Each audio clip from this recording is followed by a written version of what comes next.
எல்லாருக்கும் வணக்கம். நான் அஜயன் பாலா பேசுகிறேன்.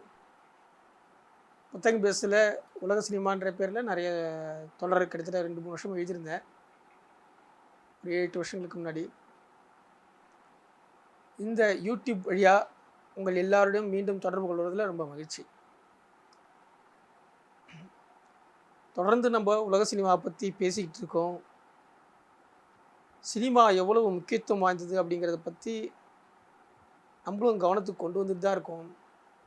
ஆனால் தமிழ் சினிமாவோடைய நிலைமை என்னவாக இருக்குது அப்படிங்கிறத பற்றி யோசித்தா இன்னும் ஒரு நல்லா ரொம்ப அருமையாக இருக்குது, அப்படி ரொம்ப பிரமாதமாக வரும் அப்படின்னு சொல்கிற மாதிரி பார்ப்போம். ஆனால் திரும்ப ஒரு விபரீதமான ஒரு சரிவில் தான் நோக்கி போயிட்டுருக்கு.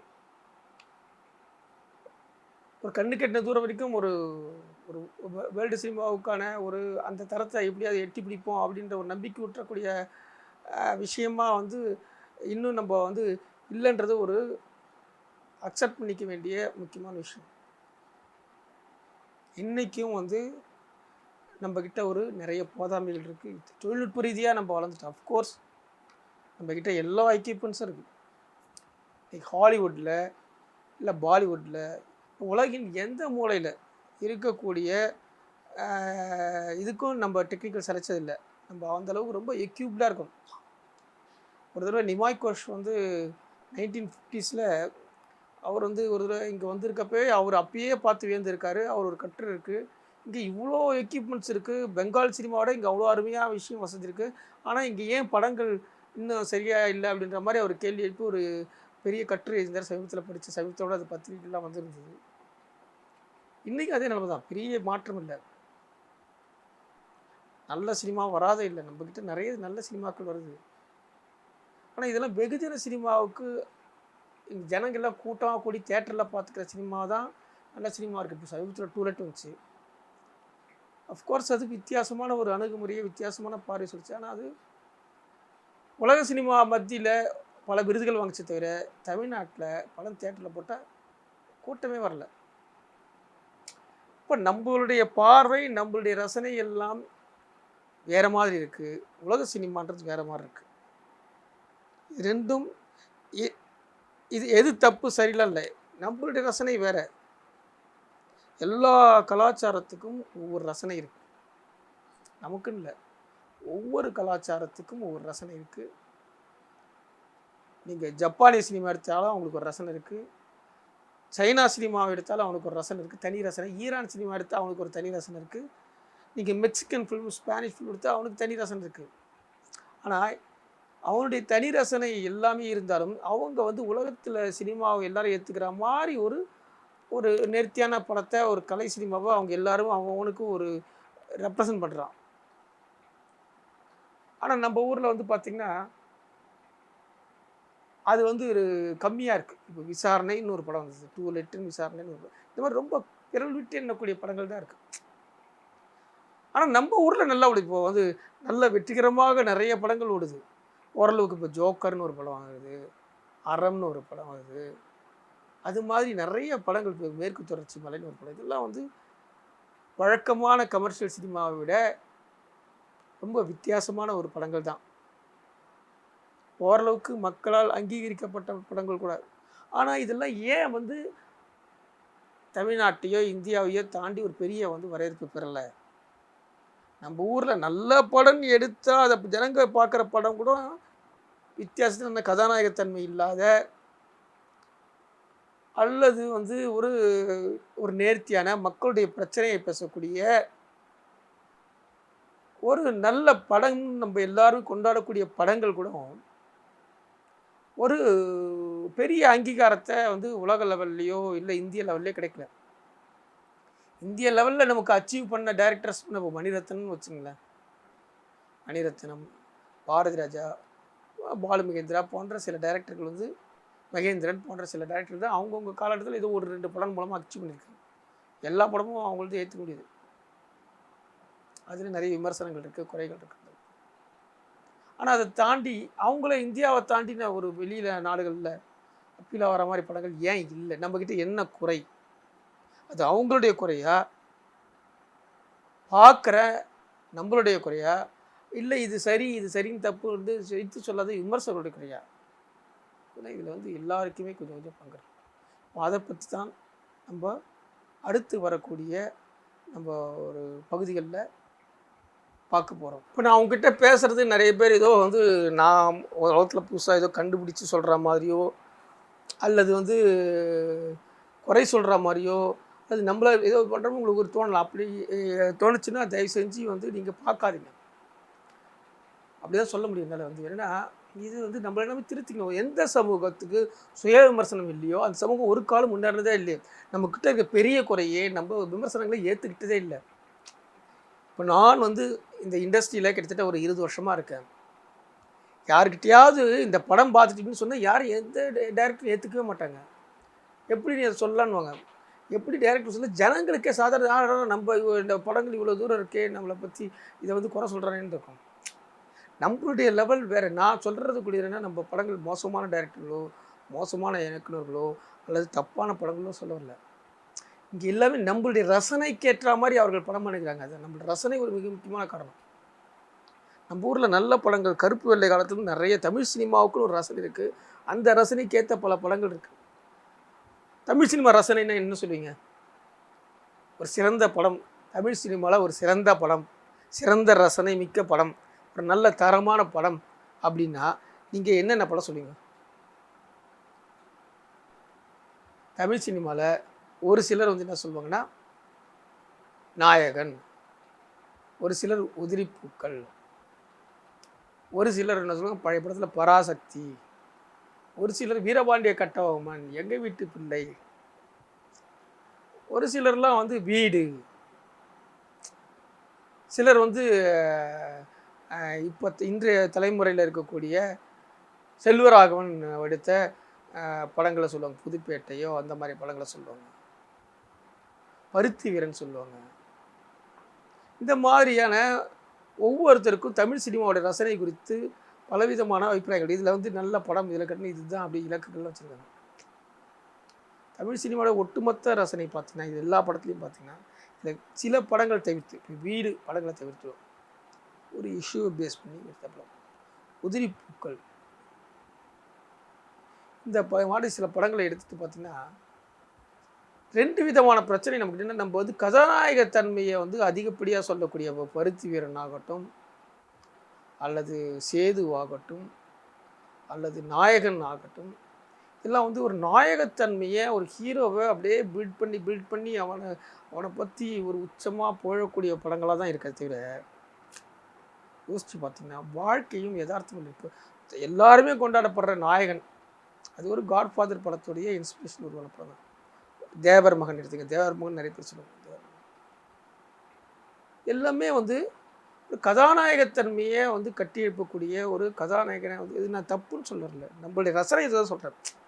நம்மளுடைய ரசனை என்னென்னா ஏன் அந்த ரசனை எங்கேருந்து வந்ததுன்னா அதுக்கு நமக்கு கதை நமக்கு வந்து அதுக்கு பின்னோக்கி போனோம். நம்மளுடைய தொன்மம் நம்மளுடைய பாரம்பரியத்தில் எல்லாமே வந்து ஒரு நடுகள் போருக்கு போய் இறந்த ஒரு வீரனை தான் நடுகள்லாம் வழிபட்ட கடவுளாக வழிபட்ட சமூகம் நம்ம. அப்போது நாட்டுப்புற கதாநாயகர்கள் ஒரு சாகசம் செய்கிறோன்னா உடனே வந்து மதுரை வீரன் இது மாதிரி அவங்கள வந்து நம்ம ஒரு ஹீரோவாக கொண்டாடுவோம். அந்த சமூகம் இந்த கலாச்சாரம் மற்ற கலாச்சாரத்தில் இல்லை. இப்போ சப்போஸ் இதெல்லாம் பார்த்திங்கன்னா இதில் வந்து கண்டுக்க மாட்டாங்க. நம்ம ஊரில் மட்டும்தான் இது ஒரு கலாச்சார ரீதியாக நல்ல பண்பாடு. கடவுளை கும்பிடுறத விட இயற்கையை கூட அவன் வந்து மனிதன் வாழ்ந்து ஒருத்தன் நல்லவனுக்கு மக்களுக்காக போகிறான்னு அவனை கொண்டாடுவாங்க. கல்ட்டு ஹீரோஸை வந்து கொண்டாடக்கூடிய ஒரு சமூகம் நம்மளுடைய சமூகம். போருக்களை இருந்தது அந்த மாதிரி வீரமும் காதலும். அப்போ அந்த மாதிரியான நமக்கு வந்து ஒரு எல்லாருமே ஒரு ஹீரோவை ஒரு தலைவனை கொண்டாடக்கூடிய மனோநிலைன்றது நம்மளுடைய ஆழத்திலே இருக்குது. அதனால தான் வந்து என்ன பார்த்திங்கன்னா அந்த நம்மளுடைய கலாச்சாரத்தில் இருக்கக்கூடிய இந்த விஷயம்தான் படங்களில் பிரதிபலிக்குது. ஒரு கதாநாயகனை நம்ம எதிர்பார்க்குறோம். அவன் எல்லாத்தையும் செய்யணும். பெண்ணுக்கு ஏதாவது வந்தால் வந்து பெண்ணை வந்து காப்பாற்றணும். சில படங்களில் வந்து இந்த தலைமுறை அந்த காலத்தில் வந்து எம்ஜிஆர் காலத்துலாம் பெண்ணை காப்பாற்றுற ஹீரோவை வந்து ரசித்தான். இந்த காலத்தில் வந்து எப்படின்னா பெண்களை திட்டவனை ரசிக்கிறான். கை தட்டுறான். பெண்கள் எதுனா இதுவாக பேசுனா வந்து டயலாக் பேசுனாங்கன்னா ரசிக்கலாம். இப்படி தலைமுறையோடைய பல ரசனைகள் மாறி இருக்கு. ஆனாலும் வந்து ஒரு கதாநாயகன்ற ஒரு பிம்பத்தை வந்து கட்டி எழுப்பக்கூடிய ஒரு கதைகளாக தான் நம்ம வந்து எல்லாமே இருக்கும். சில படங்கள் நமக்கு தவிர்த்திருக்கு. அந்த படங்கள்லாம் நல்ல படங்கள்ல கதாநாயகி பிம்பத்தை தவிர்த்த படங்கள் இருக்குது. சில தவிர்த்த படங்களில் கதைகள் இருந்து வெறும் கதையை மட்டும் சொல்லிட்டு இருப்பாங்க. அதில் காட்சியோ அழகியலோ எதுவுமே இருக்காது. 2 குறைபாடு நம்மளுடைய மெயின் குறைபாடுகளில் 2 என்னென்னா, ஒன்று கதாநாயகத்தன்மையை சார்ந்து இயங்குகிற படங்களில் ஏதாவது ஒரு படம் அழகியல் நுட்பம் உச்சபட்ச அழகியல் நுட்பத்தோடு இருக்கிற போது அந்த கதாநாயகன் வந்து மக்களுக்காக கல்ட்டுக்காக யதார்த்தமான படப்பிடிப்பாளர். இப்போ நாயகன் மாதிரி இருப்பாங்க. அந்த படத்துக்கு ஒரு தனித்துவமான அங்கீகாரம் இருப்பது. நாயகன், தேவர் மகன் போன்ற படங்கள்லாம் வந்து, அப்புறம் பருத்தி வீரன், இந்த மாதிரி படங்கள்லாம் வந்து பார்த்திங்கன்னா ஒரு கதாநாயகனை மெயின் பண்ணி பேசுது. ஆனாலும் வந்து அவன் புற யதார்த்தங்கள் நல்லா இருக்குது. காட்சி அழகிகள் 2 இது 3த்துக்கு பார்த்தீங்கன்னா காட்சி அழகிகள். இதனால் நம்ம அந்த படத்தை நம்மளுடைய ரசனைக்கும் நல்லா இருக்குது, பட் தொழில்நுட்பமும் நல்லா இருக்குது அப்படின்றதால இந்த படங்களை நம்ம கொண்டாடுறோம். ஆனால் வேற இதே படங்கள் வந்து இங்கே வெளியே போச்சுன்னா அவங்களுக்கு இவங்க யாரும் தெரியாது. அது வந்து பெருசாக கொண்டாட மாட்டாங்க. இங்கே என்ன தான் தொழில்நுட்பம் கண்டென்ட்டில் நீங்கள் என்ன சொல்ல வர்றீங்க அப்படிங்கிறது தான் இருக்குது. அப்போ இங்கிலீஷ் படம்லாம் பார்க்குற சூப்பர். இப்போ பாகுபலி பார்த்திங்கன்னா ஒரு கதாநாயகத்தன்மை கொண்ட படம் தான். ஆனால் அது வந்து அந்த கதாநாயகத்தன்மையை கொண்ட படத்தை இது நமக்கு, ஆனால் அது வந்து உலகளாவிய மக்களுக்கு கொண்டு செல்கிற மாதிரியான ஒரு பிரம்மாண்டமும் பொருட்செலவும் கொண்டு போய் சேர்த்துக்கிச்சது வந்து பெரிய வெற்றி படம். அது வெகுஜன ரசனையில் அதை வந்து அதுக்கேற்ற மாதிரி அதுக்கு ஒரு எப்பிக் வேல்யூ கொடுத்தான் மேக்கிங்கில். காவியத்தன்மை அப்படின்னு சொல்லல, அதுக்கேற்ற மாதிரியான ஒரு திரைக்கதையோட ஒழுங்கு இருக்கணும். அதுக்கு வந்து அது எப்பிக் தன்மைக்கு அதுக்கேற்ற காஸ்டியூம்ஸு, அதற்கேற்ற மேக்கப், அதுக்கேற்ற நடிப்பு, அதற்கேற்ற வந்து காலகட்டத்தை பிரதிபலிக்கிற மாதிரியான இந்த ஒட்டுமொத்த அமைப்பு கலையோட எல்லா அம்சங்களும், இசை, பாடல், எல்லா அம்சமும் சேர்ந்து வரும்போது அதுக்கு எப்பிக். இந்த மாதிரியான சினிமாவோட அனைத்து அம்சங்களும் பொருந்தி வரும்போது அந்த பாகுபலின்ற கதை எல்லாருக்கும் போய் ரீச் ஆகுது. அப்போ அந்த மாதிரியான அமைப்பு உள்ள படங்களும் வந்து நமக்கு வந்து ஹீரோயிசத்தில் நீங்கள் பண்ணிங்கன்னா அது அப்படி பண்ணாது வந்து ஒரு எல்லா உலகளாவிய மக்களுக்கு கொண்டு போய் சொல்லக்கூடிய நன்மை தீமையை உலகளாவிய சொல்லக்கூடிய கதையாக இருக்கும். அது கதையில் ஒரு நேர்மையும் சொல்லக்கூடிய விஷயத்தில் ஒரு தன்மையும் இருக்கும். அது இருந்தால் அது எப்பிக் ஆகும். கதாநாயகத்தன்மையை நம்ம ராமாயணம், மகாபாரதம் கதாநாயகத்தன்மை கொண்ட படங்கள் வந்து சுத்தமாக நம்மளுடைய ரசனை வந்து அது மட்டுமே படமாக இருக்குன்னு தான் பிரச்சனை. நிறைய படங்கள் ஓடுறது அது நம்ம கதாநாயகனுக்காகவே படம் பார்க்குறோம். அதனால தான் இன்றைக்கி பார்த்திங்கன்னா இந்த கதையில் கதாநாயகனுக்கு இருந்தால் ஒரு கதாநாயகன் அங்கேருந்து அப்படியே நம்ம ஸ்வைப் பண்ணி அப்படியே நம்ம பாலிடிக்ஸ் கொண்டு வரோம். ஸ்க்ரீனில் இருக்க கதாநாயகனை அப்படியே ஒரு ஸ்வைப் பண்ணி அப்படியே பாலிடிக்ஸில் கொண்டு வந்து அப்படியே சிஎம் கோட்டைக்கு கொண்டு வந்துடுறோம். நம்ம ஒன்றும் பெரிய இங்கே ஒரு படங்களில் வந்து பார்க்குறோம், அப்படியே கரெக்டாக ஸ்ட்ரெயிட்டாக தேவி தேட்டர்லேருந்து அப்படியே கோட்டைக்கு அப்படியே ஒரே நேரத்தில் வந்து அந்த இது மாறுதல் வந்து எப்படி ஜனங்கள் நம்மளுடைய ரசனை தான் காரணம். உடனே எல்லாருக்கும் அந்த கனவுகள் 2 பேருக்கு நடுவில் அந்த 2த்துக்கு நடுவில் கோட்டை கனவு. இப்போ சினிமா ஆட்சின்றது நம்ம எல்லோரும் அரசியல்வாதியாக ஆகிறாங்க, வேறு வழி இல்லை. நம்ம அதுக்கு உருவாக்கிறப்போ எல்லார்ட்டையும் என்ன எதிர்பார்க்குறோம், சினிமா டைரக்டர் நீங்கள் அரசியல் பேசுன்னு எதிர்பார்க்குறோம், அரசியல் சொல்லுன்னு எதிர்பார்க்குறோம். அதுவும் சரி. அதனால் அவங்க படத்துலேயும் வந்து அதை வச்சு அதுவும் வியாபாரம் ஆகிடுது. அதை ஒரு வியாபாரமாகவும் ஆக்கி அதையும் வந்து அவங்க வந்து அதை வச்சும் வந்து அது தங்களுடைய மார்க்கெட்டை உயர்த்துறாங்க. அப்படியே அவங்க சினிமா அவங்களுக்கு விருப்பமே இல்லை. நம்மளுடைய ரசனை, நம்மளுடைய எதிர்பார்ப்பு, நம்ம எல்லாம் அப்படி கழுத்தை பிடிச்சி அவங்கள வந்து அரசியல் நோக்கி தள்ளுறோம். இது எல்லாமே வந்து இது யாரும் தனிப்பட்ட முறையில் யாரையும் சொல்ல, இது எல்லாமே ஒரு கலாச்சாரத்தை பற்றின சுயமர்சனம். நான் வெறும் சினிமா எழுத்தாளர் மட்டும் இல்லை, நம்ம ஒரு எழுத்தாளன் இந்த சமூகத்தை ஒன்றிணைந்து பார்க்குறேன். நம்மளுடைய குறை நிறைகளை சொல்லுங்கள். ஏன் நம்ம ஊரில் ஒரு கலைக்கான ஒரு பாரம்பரியமே இல்லை. சினிமான்ற ஒரு கலை இங்கே பற்றி ஒரு பிரச்சனையே இல்லை. ஏன் பாலுமந்திர சார் வந்து அடிக்கடி சொல்லிட்டு இருக்காரு, சினிமாவை பாடத்திட்டத்தில் வச்சு படிக்கணும்னு சொல்லிட்டு இருப்பாரு. நமக்கு இப்போ தான் +2 வந்து ஆரம்பிக்கும் போது நான் தான் முதல் முறையாக வந்து அந்த பாடத்திட்டத்துக்கு நான் தான் எழுதி கொடுத்தேன். எங்கே தான் கேட்டாங்க, பாடமாக இருந்துச்சு. இந்த வருஷம் புக்கில் அது வந்து இல்லைன்னு நினைக்கிறேன். நமக்கு இருக்கிறது இப்போ சினிமாவை கற்றுக்கக்கூடிய முறையில் சினிமாவை வந்து வெறும் பொழுதுபோக்கு, அது கல்வின்னு நினைக்கல. நீங்கள் முறையாக கற்றுக்கணும். இந்த ரசனை நான் சொன்னேன்ல, இப்போது ஒரு கதாநாயகனை வந்து வியந்து படத்தில் அவனை போற்றி போட நம்பாமல் அவனை வந்து வெறும் பாத்திரமாக பார்த்து ரசிக்கக்கூடிய தன்மை வந்து இருந்துருக்குது. இந்த விபரீதங்கள் நம்ம கலாச்சாரத்தை பதிக்கக்கூடிய விபரீதங்கள்லாம் இருக்காது. தமிழ் கலாச்சாரம், தமிழ் பண்பாடு அப்படிங்கிறது ஒரு மிகப்பெரிய ஒரு தொன்மையும் வரலாற்று பெருமையும் மிக்கது. உங்ககிட்ட இருக்க குறையே வந்து என்னென்னா, இந்த குறைகளை மட்டும் சரி பண்ணிட்டோம்னா, நம்ம கடந்த காலங்களில் ஆட்சிகள் சரியாக இருந்திருக்கும், நல்ல முதல்வர்களை சரியான தேர்ந்தெடுத்திருக்கும், இன்றைக்கி நமக்கு பிரச்சனை இல்லாத இருக்கும். இது தமிழ் இந்தியா முழுக்கவே இந்த குறைபாடு இருக்கும். நம்ம பரவாயில்ல. அதனால் இந்திய படங்களில் சத்யஜித் ரே தவிர மிருனாள் சென், ரித்விக் கட்டக்கு, ஷியாம் பனகல் போன்ற முக்கியமான இயக்குநர்களை தாண்டி சில புத்ததேவ் தாஸ்குப்தா, அடூர் கோபாலகிருஷ்ணன், அரவிந்தன், கிரீஷ் காசரவல்லி, கிரீஷ் கர்நாட், இப்படி சில இயக்குநர்கள் மட்டும்தான் வந்து வெளி உலகத்தை மணி கவுல் மாதிரி வெளிநாடுகளில் அங்கீகாரம் பெற்றிருக்கு. அது கூட வந்து பெரிய அளவில் இல்லை.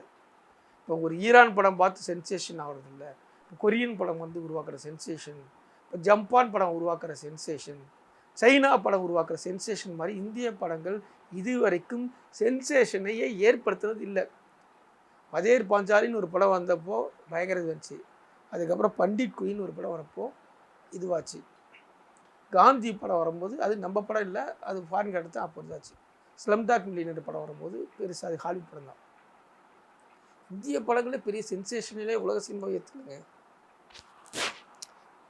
இது ஒரு பெரிய இந்திய அளவிலே நீங்கள் பார்த்தீங்கன்னா இது நம்ம குறைபாடு மட்டும் இல்லை, நம்ம படங்கள் தான் இப்படி இருக்குது. மலையாளத்தில் பார்த்தா அற்புதமான திரைக்கதைகள்லாம் வருது. நம்மளை விட மிகச்சிறந்த படங்கள்லாம் மலையாள திரைப்படங்கள் வருது, நல்ல நல்ல படங்கள்லாம் வருது, நல்ல வித்தியாசமான கதைகள் வருது. ஆனால் அவங்க படங்களும் ஏன் வந்து ஒரு பெரிய லெவலுக்கு போக மாட்டேது அப்படின்ற குறைகள் இந்த 2 குறைகளும் நீங்கள் அறிஞ்சிக்கிட்டிங்கன்னா தான் சினிமாவில் இருக்கும்.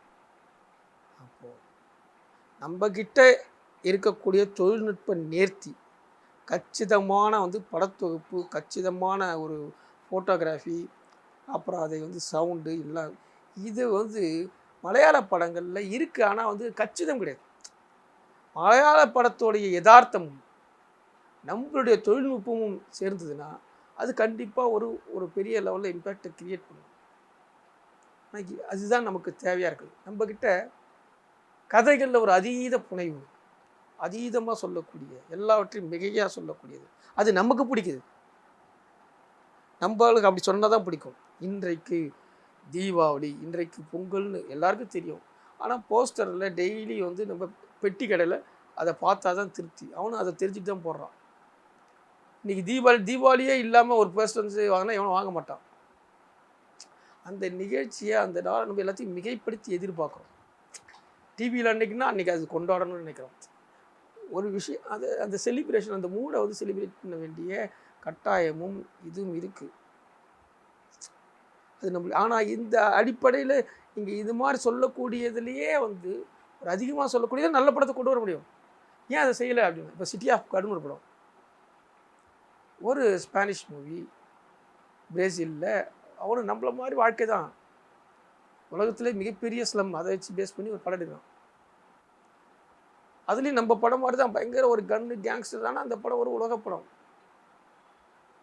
உலகத்து சினிமாவுடைய போக்கையே உலக சினிமான்னா வெறும் புழுன்னு வருது, பூச்சின்னு வருது, இல்லை ஸ்லோவாக நடக்கிறதுன்னு சொல்லிட்டு இருந்த காலத்தில் அந்த எல்லாம் தாண்டி இப்போ வந்து என்னென்னா அவ்வளோ விறுவிறுப்பு, அவ்வளோ ஸ்பீடு. ஆனால் இன்றைக்கி உலகம் முழுக்க அந்த படம் ஒரு எபிக் ஃபில்மே பேசப்படுது. ஏன் அப்போ தமிழ் சினிமா அப்போ அது கொரியன் ஃபிலிம் வந்து உலகத்தில் வயலன்ஸே இருக்கக்கூடிய ஓல்டு பாய்னு ஒரு படத்தை வயலன்ஸை காமிச்சு ஒரு வேர்ல்டு சினிமாவாக உருவாக்குறான். அவன் எப்படி சினிமாவை அவன் வந்து அந்த உலக மார்க்கெட்டை எப்படி அங்கீகரிச்சான்?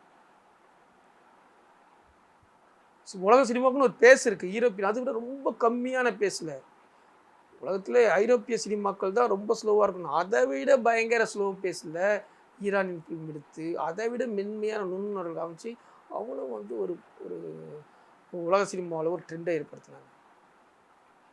வேகமாக எடுக்கிற படங்களும் உலக சினிமாவுது, கொலை மர்டர் வச்சுக்க படங்களும் உலக சினிமாவுது, மெதுவாக உலக சினிமா.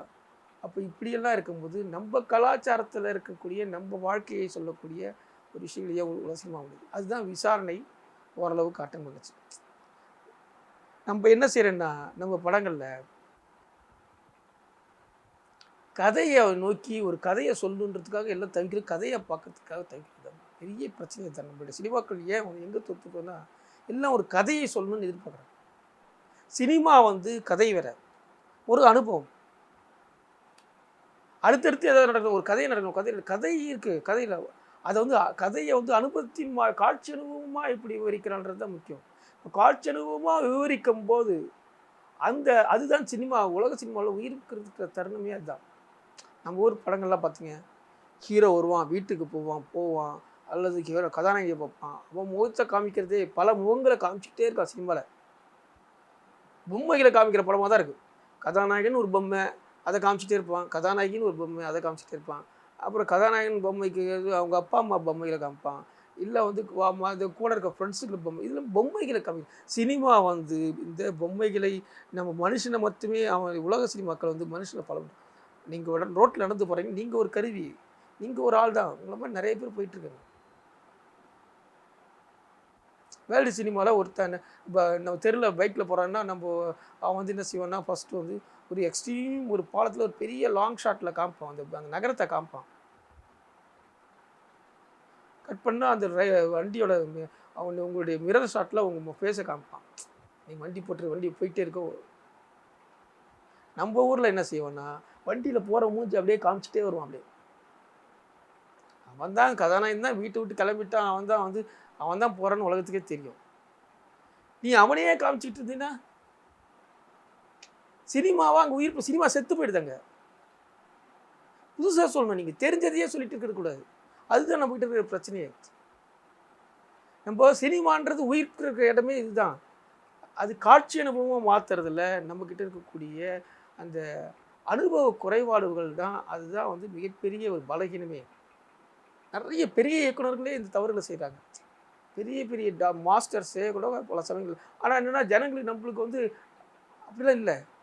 நிறைய நல்ல படங்களுக்கு மோசமான படங்களுக்கு வித்தியாசம் பாருங்கள். எப்பெல்லாம் வந்து கதாநாயகன் கதையை தெரிவிச்சுட்டு காட்சிகளும் அப்போ தான் நல்ல ஷாட்டு, அப்போ ரசிப்பான், கைத்தட்டுவான்.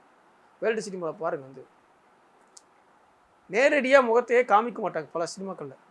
இன்றைக்கி வந்துன்னா டிஜிட்டல் வந்ததுக்கப்புறம் இன்னும் மாறிடுச்சு. நீங்கள் அதுக்கு முன்னாடிலாம் வந்து பார்த்தீங்கன்னா சினிமாவுடைய பாரம்பரியத்தை காட்டுறது. நம்ம சினிமாவில் நிறைய மாறிடுச்சு. 60கள் 50கள் 60களில் எம்ஜிஆர் சிவாஜி இருந்தப்போ என்னாச்சு, முழுசாக க்ளோஸ்அப்பில் ஃபுல்லாக மேக்கப்பை போட்டு ரொப்பி அப்படியே வந்து குருவி கூடு மாதிரி எம்ஜிஆர் சிவாஜிக்கெலாம் வச்சு அப்படியே கலராக வந்து கடல் படங்கள் பார்த்துருக்கு. அப்படியே அவங்களுக்கு மட்டும்தான் க்ளோஸ்அப் இருக்கும் ஃபுல்லாக. படத்தில் அவங்க க்ளோஸ்அப்பை மட்டுமே காமிப்பாங்க, வேறு யாரையும் காமிக்க மாட்டாங்க. இந்த கேமராவுடைய வேலையே வந்து பார்த்திங்கன்னா, கதாநாயகனுக்கு எப்படி லைட் பண்ணுறது வச்சு தான் நல்ல கேமரான்னு தீர்மானிப்பாங்க. தலைவர் முகத்தையே சரியாக காமிக்கலன்னு சொல்லிட்டு இது பண்ண கதைகள்லாம் உண்டு. இப்போ முகத்தை காமிக்கிறது தான் சினிமாவாக இருந்துச்சு. நம்ம அவங்க பேசுகிறத காமிக்கிறது, அவங்க நடக்கிறத காமிக்கிறது, இதை காமிக்கிறது சினிமாவாக இருந்துச்சு. இப்போ 70களுக்கு அப்புறம் பாரதி ராஜா, மகேந்திரன், மணிரத்னம் வந்தனே லேண்ட்ஸ்கேப் ஒரு உயிர் தோன்றுச்சு. வெறும் கதாநாயகன் முகம் இல்லை, அவன் எந்த பின்னணியில் இருக்கான், எந்த பின்னணியில் அந்த லேண்ட்ஸ்கேப் என்னவா இருக்குது அப்படின்ற போது கேமரா அப்போ தான் சினிமா உயிர் பெறுது. நீங்கள் உதிரி பூக்கள் எடுத்துக்கிட்டாலும், நீங்கள் 16 வீதிகள் எடுத்துக்கிட்டாலும், அழியாத கோலம் எடுத்துக்கலாம். அங்கே எங்கள் கதாநாயகன் யார்?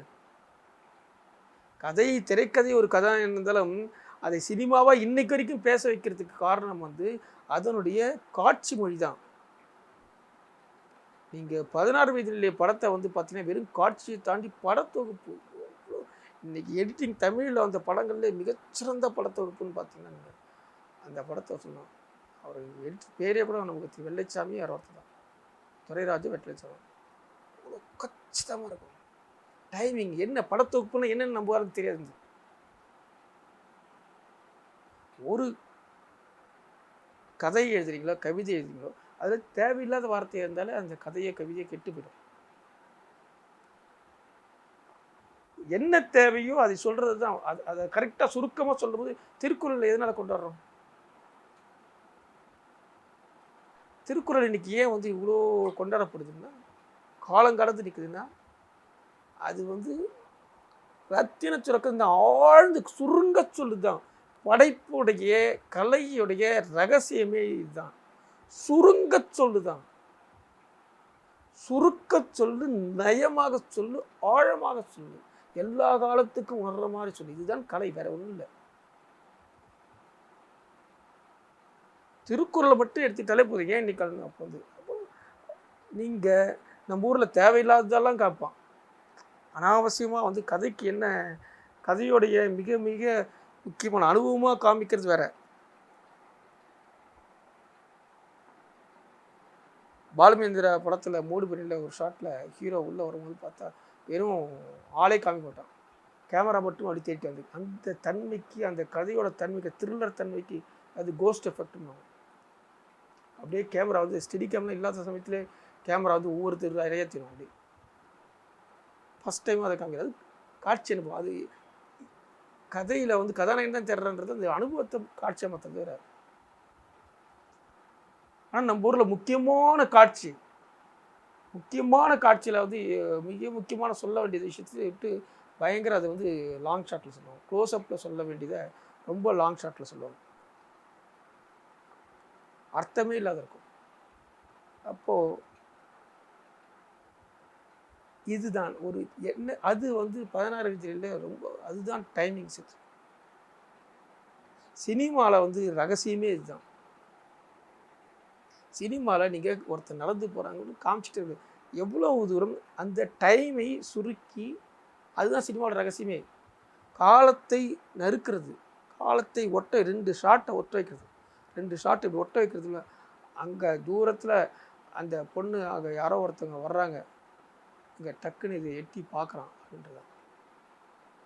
கட் பண்ணால் வந்து இவன் வந்து அப்படி அவன் பார்த்துக்கிட்டு இருக்கான், வந்து கட் பண்ணால் வந்து இந்த பொண்ணு வந்து இவங்க 2 வந்து செருப்பு விடுறா, அந்த அவ்வளோதான். நீங்கள் அது வரைக்கும் நடந்து வர்றதெல்லாம் காமிச்சிட்டு இருந்தீங்கன்னா அந்த கதை வந்து எல்லாம் இவன் இந்த பக்கம் அவன் வர்றான், இவன் பார்க்குறான், தேவையில்லை.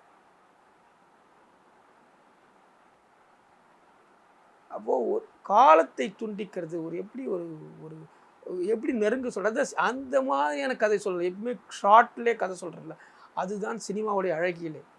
ஒன்று விஷுவலாக எப்படி கம்போஸ் பண்ணுறது, 2வது எப்படி எடிட்டிங் பண்ணுறது, எப்படி கதையை சொல்கிறது. இந்த கலை அடிப்படையில் இருக்கக்கூடிய சினிமாக்கள் தான் நல்ல சினிமாக்கள். அதில் ஒரு உலகளாவிய பார்வை, திரைக்கதையில் ஒரு உலகளாவிய, அதில் வந்து ஜனரஞ்சகமாக இல்லை, ஜனரஞ்சகத்தை கடந்து ஒரு புதிய பொருளை தேடி சொல்லக்கூடியது. கடைசியாக இன்னைக்கு கூட இப்போ நான் வந்து கோபர்நிக்கம்னு ஒரு துருக்கி பார்க்குறேன், அவ்வளோ அருமையாக இருக்கு, எக்ஸலண்ட் மூவி. துருக்கியில் நம்ம விட ஏழ்மையில் வசிக்கக்கூடிய மனிதர்களை பற்றி அருமையான படம். அந்த படம்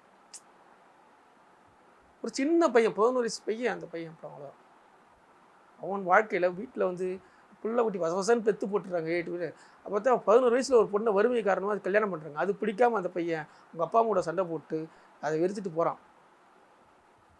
அங்கே எங்கே சுற்றி பார்த்தா அவன் அனாதையாக ரோட்டில் போய் எங்கெங்கேயோ போய் யார்கிட்டயோ ஒருத்தர்கிட்ட சேர்ந்து இருக்கணும். அங்கே ஒரு ஒரு கருப்பின பொண்ணு அவனை ஆதரவு கொடுக்குறான். அங்கே பார்த்தா குழந்தைய வச்சுட்டு அவன் ஆதரவு கொடுக்குறான், அந்த குழந்தைக்கு ஆதரவு கொடுக்குறான். அங்கே பார்த்தா அந்த பொண்ணையும் வந்து இந்த உலகம் அப்யூஸ் பண்ணுது. கடைசியில் சுற்றி பார்த்தா வந்து அந்த பொண்ணை தேடி ரொம்ப பார்த்தா அந்த பொண்ணு வந்து செத்து போயிருக்குன்றாங்க. என்னென்னு கேட்டால் அந்த பொண்ணு ஏற்கனவே அந்த 11 வயசு போய் ஆளுக்கு கல்யாணம் பண்ணி அவன் அந்த பொண்ணோட இது பண்ணி அந்த பொண்ணு கடைசியில் வந்து அந்த பொண்ணுக்கு பப்பட்டு இதுவாகிறதுக்கு முன்னே அந்த பொண்ணை வந்து இது பண்ண போய் அந்த பொண்ணு செத்து போய் கல்யாணம் பண்ணிச்சு.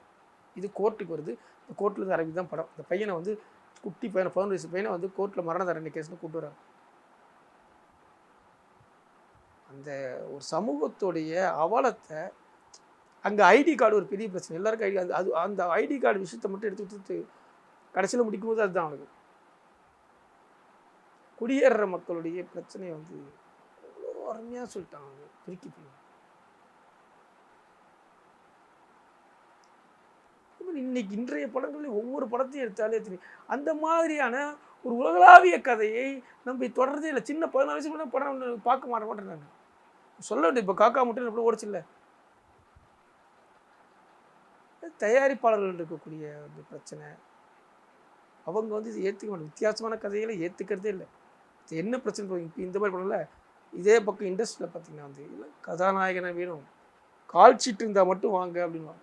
கதாநாயகன் ஏதாவது அவங்க கதாநாயகர்கள் என்ன பண்ணுவாங்கன்னா அவங்க வந்து அவங்களுடைய கதாநாயகத்தன்மையை அவங்களுடைய ரசிகர்களுக்கு இது அதுதான் அவங்களுக்கு குறைய சொல்ல முடியாது. எல்லா கதாநாயகர்களும் அவங்களுக்கும் ரசிகர் பட்டார். அதுதான் அவங்க மார்க்கெட்டு. அவன் போய் நிறைய தங்கம் அவங்க வந்து சொகுசாக அவனுக்கு இந்த பக்கம் வந்து வாழத்துக்கு வசதியாக இருக்கும்போது எதை விட்டுட்டு அவன் எப்படி வருவான்? அமீர் கான் மாதிரி தன்னை நல்ல படங்களுக்கும் விற்க தெரிஞ்ச கமலஹாசன் நம்ம ஊரில் இருந்தார், சில படங்கள் எடுத்தார். சில பேர் அது கொஞ்சம் மெனக்கடுறாங்க, அவ்வளோதான்.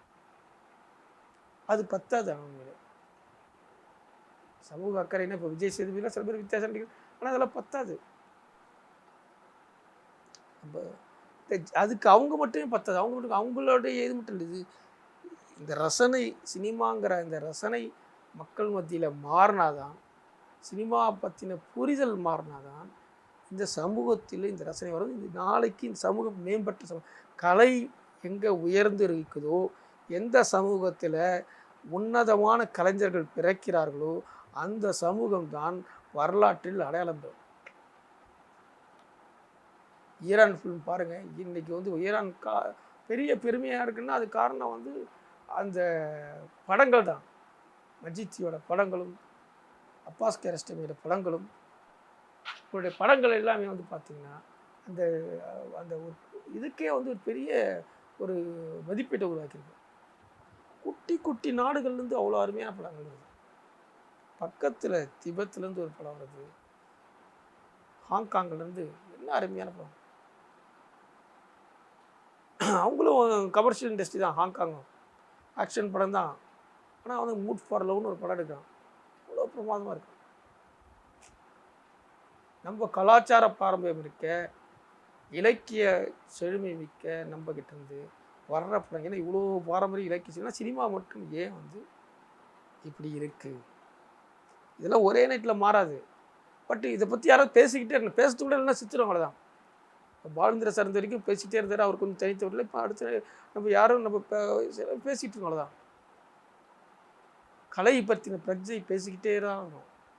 நம்ம அது ஒரு ஒரு ஒரு சமூகத்தை நம்ம எப்பயும் வந்து நம்ம சலம்பலில் இருந்துக்கிட்டே இல்லை வந்து இந்த சமூகம் வந்து சுத்தமாக இல்லாத போயிடும்.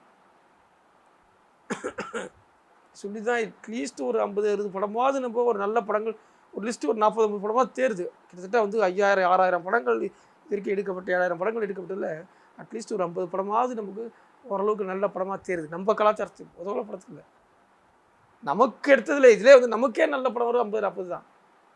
ஓரளவுக்கு டெக்னிக்கலாகவும் ஓரளவுக்காவது கண்டென்ட்டாகவும் ஓரளவுக்கு நம்ம மதிப்பீடு ரைஸ் ஆகும். நம்ம உலக ரசனைக்குலாம் அது நமக்கே உலக ரசனைக்குன்னு போட்டால் அதில் ஒரு 2-3 படம் சேரும். அதுவும் வந்து பார்த்திங்கன்னா அது அந்த போட்டியோடு வரும்போது அது வந்து சிறந்த படமாக வருதா? மற்ற உலக படங்களோடு போடும்போது அங்கே இதை விட ஜாம்பவானில் அவனெல்லாம் எப்படி ஜெயிக்கிறது? இப்போ ஏஆர் ரகுமான் வந்து ஒரு சிறந்த ஆஸ்காருக்கு வாங்கினா அவர் வந்து நம்ம ஊர் படத்தோடு சேர்த்து பண்ணியிருந்தாருன்னா அது போயிருப்பாரான்னு கஷ்டம். ஸ்லம் டாக் மில்லியன்னு ஒரு படம், லகான், ஓரளவுக்கு ஆஃப்கோர்ஸ் இந்த மாதிரியான படங்கள் வந்து அவருக்கு வந்து அவருக்கு வந்து அந்த பிளாட்ஃபார்மை அழகாக போட்டு கொடுத்துச்சு. நல்ல படத்தை நோக்கி வந்து பயணிக்கிறதுக்கு, நல்ல படத்தை நோக்கி ட்ராவல் பண்ணுறதுக்கு அவருக்கு வந்து கொஞ்சம் பயணத்தை உருவாக்குச்சு, அவருக்கு விருதுகளை வாங்கி கொடுத்துச்சு. இப்போ நம்ம ஊர் தமிழ் படத்துக்கு அந்த பெருமை கிடைக்கல. தமிழ் படத்தில் அவர் இசையமைச்சு தமிழ் படத்துக்கு வந்து அவர் வந்து ஆஸ்கார் வாங்கினாங்க. அப்போ வந்து ஒரு இங்கே இருக்க கலைஞர்கள் எல்லாம் தகுதியானவங்க. சிவாஜியை விட சிறந்த நடிகர்களே இருக்க முடியும். நம்மக்கிட்ட மகத்தான கலைஞர்கள் சிவாஜி, இளையராஜா, மணிரத்னம், ஆஃப்கோர்ஸ் பாலுமகேந்திரா, பாரதி ராஜா. இவங்கெல்லாம் வச்சுட்டு நம்ம என்ன பண்ணுறோம்? அவங்கள திரும்ப திரும்ப மகேந்திரன் ஒரு அருமையான படத்தில் உதிரிப்புகள். ஆனால் அவர் கடைசியிலலாம் வந்து அவரை வந்து ஜானின்னு ஒரு படம் எடுக்க வச்சோம். அதுக்கப்புறம் அவர் திரும்ப கீழே இறங்கிட்டார் கம்மிட்டார். அவங்க ஏன் நம்ம தொலைச்சோம்? ஏன் வந்து அவங்கள வந்து நம்ம வந்து இழந்தோம்? எது இந்த மாதிரி கலைஞர்களை சிந்திருக்குது? கோர்ஸ் கமலஹாசனே கூட தான்.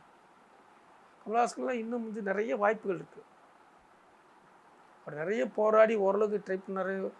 தமிழ் சினிமாவில் வந்து பார்த்திங்கன்னா நல்ல படம்னு எடுத்திங்கன்னா 2 பேர் இருப்பாங்க. அதில் ஒன்று கமலஹாசன், ஒன்று இளையராஜா. ஒரு 30-40 படம் எடுத்திங்கன்னா அதில் இளையராஜா படம் பெரும்பாலும் இருக்கும். அதில் ஒரு 2%, 97-95% இளையராஜா தான். சில படங்கள் மட்டும்தான் வந்து அவர் இருக்க மாட்டார். அது கடைசியாக இந்த 2010க்கு அப்புறம் அந்த படங்களில் தான் வந்து இளையராஜா இருக்க மாட்டார். அதே மாதிரி பார்த்திங்கன்னா பெரும்பாலான படங்கள் வந்து கமலஹாசன் தான். ஒரு நடிகனாக அவர் எடுத்த படங்கள், நடித்த படங்களும் சரி, இயக்குவராக அவர் எடுத்த படங்களும் சரி, எல்லாமே வந்து பல விமர்சனங்களை தாண்டியும் வந்து அந்த படம் வந்து ஒரு நல்ல வித்தியாசமான முயற்சி கொடுக்குது. ஆனால் இவங்களை தாண்டி யாரும் ஏன் அவங்களுக்கு நம்ம அது காரணம் நம்மளுடைய சினிமா ரசனை தான். இந்த மாதிரி கலைஞர்கள் நிறைய பேர் இருக்காங்க. இப்போ நம்மக்கிட்ட அந்த ரசனை சினிமாவை பற்றின விழிப்புணர்வு ஏன் இல்லாத போச்சு? ஏன் நம்மக்கிட்ட சினிமா நம்ம ஒட்டுமொத்தமாக வந்து ஒரு விருந்துக்கு போகிற மாதிரியே எல்லாத்தையும் எல்லா நாளும் விருந்தாகவே எதிர்பார்த்துட்டு என்னாலும் விருந்து சாப்பிட்டுட்டு இருந்தால் நமக்கு உடம்புக்கு ஒத்துக்குமா? எல்லா நாளும் வந்து அப்படி சாப்பிட முடியுமா? நம்ம என்னைக்காவது ஒரு நாள் ஒரு ரசம் சோறு சாப்பிட்ணும், என்னைக்காவது ஒரு நாள் கஞ்சியை குடிக்கணும். மாற்றி மாற்றி சாப்பிட்டா தான் விருந்துக்கே ஒரு மரியாதை இருக்கும். 24 மணி நேரம் நம்ம சினிமா என்னென்னா எல்லா நாளும் விருந்தே சாப்பிட்ணும்னு நினைக்கிறோம். ஒரு மருந்து சாப்பிடலாங்க ஒரு படம், ஏதாவது ஒரு படம் இல்லை மருந்து செய்யக்கூடிய படங்கள் ஆக்கி அது வந்து அதுக்கு மருந்துக்கு தான் ஒரு அதை தாண்டி ஒரு படம் புதுசான முயற்சிக்கு வித்தியாசமாக அது அங்கீகரிக்கும். அது மீடியாக்கள் அங்கீகரிக்கணும். முதல்ல மக்கள்கிட்ட மீடியாக்கள் கொண்டாடணும். சின்னதாக ஒரு படம் முயற்சி இருந்தால் அது மீடியாக்கள் கொண்டாடணும். தலைநத்துக்கு சொல்லிடலாம். 2 லெட்டு வச்சா அடரா 2 லெட்டு வந்து ஃபுல்லாக பக்கம் பக்கமாக எழுதணும். போய் பாருங்கடா முட்டாள். அந்த அதை செய்யக்கூடிய காரியம் நம்மக்கிட்ட இல்லை. மீடியாக்கள் பெரிய விஷயம். அதில் குறை சொல்கிறது, அதை வந்து அதில் வந்து நம்ம ரசனைகளும் அதை பார்க்கறதுக்கான பழக்கத்தை உருவாக்கணும். மேற்கு தொடர்ச்சி மலைன்னு வந்தது. படம் ரிலீஸ் ஆகிறதுக்கு முன்னாடியே எல்லாம் என்ன சொல்லிட்டாங்க, இந்த படம் போர் அடிக்குது படம். ஆனால் படம் ரிலீஸ் ஆகி கொஞ்சம் பார்த்தாங்க. அப்போ எப்படி பார்த்தாங்க? இப்போ மீடியாக்கள் சொல்கிறது. இப்போ நல்ல படம்னு 10 பேர் சொன்னால் 10 பேர் சொல்கிறது 100 பேர் சேர்ந்து சொன்னீங்கன்னா அந்த படம் வந்து அதுதான் பாதைன்னு தெரிய வரும். எல்லா நேரமும் சோப்பு போட்டுக்கிட்டே இருக்கு. நம்ம ஊரில் வந்து எல்லா நேரம் மண்டையில் அப்படியே திகுன்னு இருக்கு. இப்போ பார்த்தா அப்போ அங்கே கூட எல்லா நேரம் ஏதோ பரபரப்பாக நடக்குது. தியேட்டர் விட்டு வெளியே வரும்போது ஒரு ஃபுல் மீல்ஸ் இல்லை வந்து பக்காவாக ஒரு 2 பக்கெட்டு சிக்கன் பிரியாணி சாப்பிட்டா மாதிரி சாப்பிட்டு அப்படியே திரும்பி வச்சுட்டு வரணும்னு நினைக்கிறேன். அது எல்லா படத்தையும் கொடுத்து பிரச்சனை இல்லை. இப்படிலாம் சாப்பிட்டா உடம்புக்கு என்னத்துக்கு வருது? வாழ்க்கையோட அழகு எளிய விஷயங்கள்ல தான் இருக்கு. உண்மையிலே இன்றைக்கு கொரோனா காலத்தில் உங்கள் அந்த வாழ்க்கை உங்கள் எல்லாருக்கும் கற்றுக் கொடுத்துருக்கும். சின்ன காற்றுல ஆடுற சின்ன ஒரு தும்பை செடியோட அழகை நீங்கள் என்னைக்காவது பார்த்துருக்கீங்க? கொஞ்சம் வந்து உங்கள் கேமரா எல்லோரும் படிச்சு பாருங்கள். அது காற்று அப்படியே படப்படன்னு ஆடும்போது இந்த வெள்ளையில் வந்து அது ஆடுறதுல இவ்வளோ ஒரு ஒரு அற்புதமான விஷயம் நம்மக்கிட்ட இருக்கு. நம்ம கண்ணுக்கு உங்கள் வீட்டு திரைச்சீலை காற்றுக்கு ஆடும்போது அந்த அழகை பாருங்கள். அது அப்படியே போகும், அப்படி வரும், அப்படி வேகமாக போகும். அதில் எவ்வளோ நளினம் இருக்குது. திரைச்சீலையில் இருக்கக்கூடிய அழகை நீங்கள் ரசிச்சிருக்கீங்களா? காலை வெளிச்சம் எவ்வளோ அற்புதமான காலை வெளிச்சம். என்னைக்காவது ஒரு 5-6:30 மணி காலை மென்மையான அந்த வெளிச்சம் வந்து அதனுடைய அழகை அது சொல்லக்கூடிய செய்தியை சாயந்தரங்களில் ஓட்டு வீடுகளில் வந்து ஒரு குழல் வெளிச்சம் மாதிரி வரக்கூடிய மாலை நேரத்தை குழல் சூரிய வெளிச்சங்களை அதை ரசிச்சிருக்கீங்களா? இந்த மாதிரி நம்ம ரசிக்கிறதுக்கு எவ்வளோ விஷயம் இருக்குது. ஒரு குழந்தையோட சிரிப்பு, நுட்பங்களை ரசிக்க. வாழ்க்கை நம்மக்கிட்ட நீ வெறும் வந்து நமக்கு பொய்யான அதீத கற்பனை, அதீத ஒரு மிகைப்படுத்தப்பட்ட பிம்பங்களை பார்த்து ரசித்து என்னத்தை கண்டுங்க? அது உங்கள் வாழ்க்கைக்கு ஏதாவது பயனுள்ளதாக இருந்திருக்கா? எளிமையான நுட்பங்களை எங்கே வந்து சத்தம் இல்லாத இருக்கோ, எங்கே அமைதியாக இருக்கோ, எந்த இடத்துல வந்து யதார்த்தம் இருக்கோ அதை ரசிங்க. முதல்ல அவன் என்ன சொல்கிறானது இல்லை, முதல்ல ஒரு அமைதியாக இருக்கக்கூடிய காட்சியை ரசிங்க. அமைதியாக இருக்கக்கூடிய ஒரு ஷார்ட் ஆட்களே இல்லாமல் ஒரு விஷயத்தை சொல்கிறது ரசிங்க. முதல்ல நடக்கிற பாருங்கள். இந்த காட்சி அனுபவத்துக்கு நம்ம தயாராகணும். இந்த காட்சி அனுபவத்தை பார்க்கும்போது தான் உங்களுக்கு அதுலேருந்து அந்த கதை சொல்லக்கூடிய அது சினிமாவை எப்படி ரசிக்கணும்னு ஒரு மெத்தட் இருக்குது. சினிமாவை பார்க்கறதுக்கே ஒரு வழிமுறை இருக்குது. நம்ம போய் உட்காந்துட்டு பார்க்குற மாதிரிலாம் சினிமாவை வந்து எப்படா வந்து யார் கீழே வருவானா பார்த்துட்டு ஏன் அதை எதிர்பார்க்குறீங்க? அதுதான் பெரிய தப்பு. ஒரு படத்துக்கு போய் உட்காந்தோடனே அந்த படத்தை வந்து நீங்கள் ஹீரோ வருவான், ஹீரோயின் வருவான், போர் அடிக்கணும்னு எதிர்பாருங்களேன். இந்த படம் வந்து பரபரப்பாக வரக்கூடாதுயா, ஹீரோவாக வரக்கூடாதுயா, ஹீரோயினாக வரக்கூடாது, சாதாரண எளிய மனுஷன் வரணும்னு எதிர்பாருங்க. அங்கேருந்து ஒரு நல்ல படத்தை பாருங்க.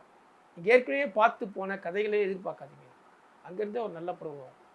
ஏற்கனவே உங்களுக்கு பிடித்து போன விஷயங்களை பார்த்து பார்த்து வந்து சலித்து போன விஷயங்களை திரையில் காட்டுறதுனாலே நீங்கள் ஒரு நல்ல ரசிகன் அடிங்க. அதை பார்க்காதீங்க தயவு செஞ்சு. எங்கே வந்து நீங்கள் இதுக்கு சொல்லாத ஒரு விஷயத்த, ஏற்கனவே சினிமா வந்து கரெக்டாக வந்து அடுத்தடுத்த காட்சி உங்கள் மைண்டில் திணிக்காத ஒரு விஷயத்த, ஒரு மெல்லிய ஒரு சங்கீதத்தை, ஒரு ஒரு ஒரு ஒரு ஒரு ஒரு காற்றோட இசையை வந்து எங்கே சொல்லுதோ அது அங்கே தான் சினிமா உயிர்த்து. அந்த மாதிரி படங்கள் நிறைய இருக்குது. நீங்கள் நிறைய படங்கள் டிவியில் நீங்கள் போட்டு பாருங்கள். எந்த படங்கள் நல்லா இருக்குன்னா அந்த மாதிரி படங்கள் தான் நல்லா இருக்கு. அப்படி நம்ம இயற்கையை ரசிக்கிறோம். என்றைக்கு ஒரே மாதிரி ஒரு அருவியை போய் பார்க்குறோம். அருவி என்றைக்காவது மாறுதா? அதே கல் அதே பாறை தண்ணி மட்டும் தான் கொடுத்துருக்கு. ஆனால் நான் பார்த்துக்கிட்டே இருக்கேன். ஆடம்பரம் இல்லாத மிக இல்லாத இருக்க கடலில் போய் ஏன் எல்லாருக்கும் கடற்கரை போவோம்? கடல் அதே கடல் தானே, அதே பீச் தானே, ஏன் பார்க்குறோம்? அதே வானம் தான். போர் அடிக்கல நமக்கு. ஏன்னா இயற்கை அதெல்லாம் வந்து நேச்சராக இருக்குது. அது யாருக்காகவும் உங்களை திருப்திப்படுத்துறதுக்காகவோ உங்களை சந்தோஷப்படுத்துறதுக்காகவோ அந்த இயற்கை அங்கே உருவாக்கப்படலை. அது இயல்பாக இருக்குது. அது நீங்கள் தான் போய் பார்க்குறீங்க. ஒரு சினிமா அப்படி தான் இருக்கணும். உங்களுக்காக இதுதான் வித்தியாசம், இதுதான் பிடிச்சிங்க. ஆனால் நம்ம படம் பார்க்குற சினிமாக்கள் பாதி வந்து உங்களை சுவாரஸ்யத்துக்காக உங்களை மகிழ்ச்சி உங்களை திணிக்கிறதுக்காக உருவாக்கப்படுது. ஆனால் அங்கே இயற்கை எப்படி இருக்க முடியும்?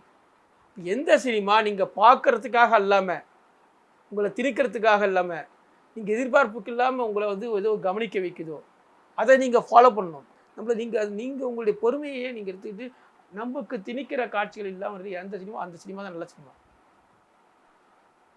அதை நீங்கள் எப்போ பார்க்க பக்குவப்படுறீங்களோ அன்னையிலேருந்து ஒரு நல்ல சினிமா ரசிகனாக பாடுறீங்க. புதுசாக ஒரு படம் பார்க்கும் போது ஒரு புதுசாக ஒரு இலகத்தை, புதுசாக ஒரு காட்சியை, கண்ணு பார்க்காத ஒரு காட்சியை, புதுசாக ஒரு வசனத்தை, புதுசாக ஒரு உணர்வை, புதுசாக ஒரு கவித்துவத்தை நம்ம வந்து தரிசிக்க ட்ரை பண்ணும்போது நல்ல சினிமா ரசிகனாக இருக்கும்.